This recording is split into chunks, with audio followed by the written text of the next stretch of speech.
Biz, əziz qardaşlar, deyirik ki və etiqad edirik ki, Fatimə radiyallahu anhə çox təqvalı qadın idi.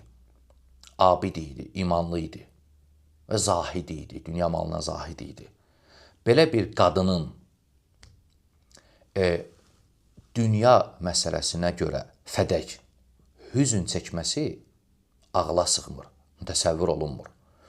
Mümkün deyil ki, Fatimə kimi qadın təqvalı, imanlı, zahid bunu dünyadan olan bir şeyi özünə dərd eləsin və ömrünün axırına qədər hüzün çəksin. Biz deyirik ki, bu mümkün deyil. Bu bizim əhl-i-sünnənin etiqadıdır.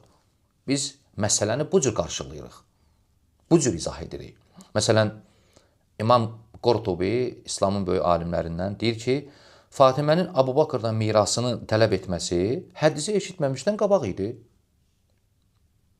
Elə ki, hədisi eşitdi, yəni Əbu Bakır ona xəbər verdi və salam, bu söhbət bağlandı. Bir daha Fatimə o söhbətə qayıtmadı. Həmçinin Qadı İyad rahimehullah eyni sözü deyir. Deyir ki, hədis ona çatandan sonra rəyindən qayıdır və heç vaxt tələb etmir. Nə özü tələb etmir, nə də zürriyyətindən heç kim bir daha bu söhbətə qayıtmır.